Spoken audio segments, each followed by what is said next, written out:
દેશની સીમાઓ માતાના વસ્ત્ર સમાન છે. તેનું રક્ષણ કરવું દરેક ભારતીયની ફરજ છે. ભીષ્મ પિતામહ. નમસ્કાર દર્શક મિત્રો, સરહદ ન્યૂઝ ચેનલમાં આપનું સ્વાગત છે. હું અનિતા ગોસ્વામી. હવે જોઈએ સમાચાર વિસ્તારથી. ગુજરાતમાં ખેડૂતોના વિવિધ પ્રશ્નોને લઈને ફરી એકવાર રાજકારણ ગરમાવ્યું છે. ભારતીય કિસાન સંઘે રાજ્ય સરકાર સામે આક્રમક વલણ અપનાવી સરકારને નિષ્પક્ષ અને માયકાંગલી ગણાવી છે. સંઘના આગેવાનોએ આરોપ છે કે સરકાર ખેડૂતોના પ્રશ્નો ઉકેલવા કરતા ઉદ્યોગપતિઓને પ્રાથમિકતા આપી રહી છે. વાવથરા જિલ્લા કિસાન સંઘ દ્વારા કલેક્ટરને આવેદનપત્ર પાઠવી આગામી 31મી માર્ચના રોજ નરેન્દ્ર મોદીના કાર્યક્રમ દરમિયાન વિરોધ પ્રદર્શન કરવાની ચીમકી ઉચ્ચારવામાં આવી છે. આ મુદ્દે રાજ્ય સરકાર અને કિસાન સંઘ આમને સામને આવી ગયા છે, જેને કારણે રાજકીય વાતાવરણ ગરમાવ્યું છે. ઉલ્લેખનીય છે કે ગત 12મી જાન્યુઆરી 2026ના રોજ ગાંધીનગર ખાતે કિસાન સંઘ દ્વારા ખેડૂતોની 21 પડતર માંગણીઓને લઈને વિશાળ શક્તિ પ્રદર્શન યોજાયું હતું.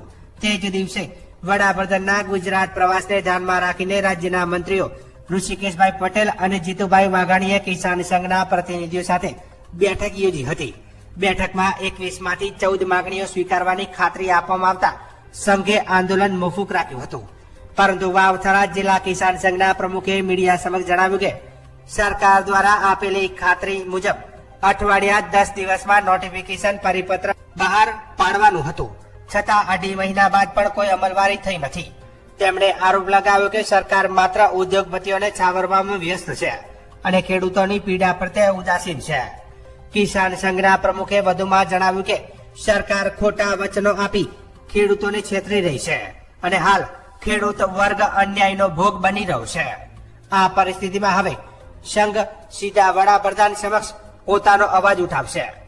કિસાન સંઘના જણાવ્યા અનુસાર 31 માર્ચના રોજ વડાપ્રધાન નરેન્દ્ર મોદી નાણી ખાતે આવવાના છે. તે દરમિયાન બનાસકાંઠા તેમજ વાવથરા જિલ્લાના કિસાન સંઘના પ્રતિનિધિઓ તેમને રૂબરૂ મળી આવેદન પત્ર પાઠવશે. જો તેમને મળવાની મંજૂરી નહીં મળે તો ઉગ્ર વિરોધ પ્રદર્શન કરવાની પણ ચેતવણી આપવામાં આવી છે. આ સમગ્ર મુદ્દે રાજ્યમાં ખેડૂતોના પ્રશ્નો ફરી એકવાર કેન્દ્રના સ્થાને આવી ગયા છે અને આગામી દિવસોમાં આ મુદ્દો વધુ ઉગ્ર બનવાની શક્યતા હાલ વ્યક્ત કરવામાં આવી રહી છે.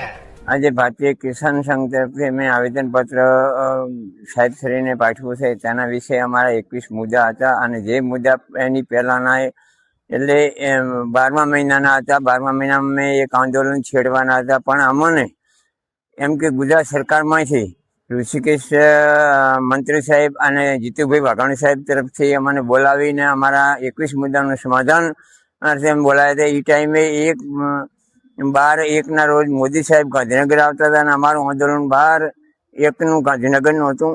એટલે એમને મુલતવી રખાવીને અમારા 14 મુદ્દા એ લોકોએ સ્વીકાર્યા હતા અને એ 14 મુદ્દા અમે તમને કે અઠવાડિયે 10 દીમાં એનું નિરાકરણ લાવીને એનું નોટિફિકેશન બહાર પાડીએ અમે પરિપત્ર કરી આવીશું.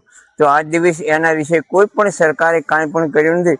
એટલે ખાલી અમને બોલાવી વાતો કરી વાતોમાં લાવીને છોડી દેવામાં આવા ધંધા કરે છે. આ ગુજરાત સરકાર હવે તો બિલકુલ નિષ્ફળ અને માય કાંગલી કોણ તો પણ છે, કારણ કે ખેડૂતોનો કોઈ પ્રશ્ન હમણાં માંગતો નથી. ખેડૂતો ત્યાં સુધી હલાવશે સાહેબ. અત્યારે ખેડૂત પૂરો થઈ ગયો છે. ખેડૂતનો એક પ્રશ્ન એ લોકોને એક જ પડી છે કે ત્યાં ઉદ્યોગપતિ થઈને શું કરે, ગરીબ માણસનું કોઈ છે જ નહીં. આ સરકારને આનું પરિણામ ભોગવવું પડશે અને આ મોદી સાહેબ આવે એ ટાઈમે પણ આનો અમે સખત આ પ્રશ્ન માટે અમે વિરોધ કરીશું.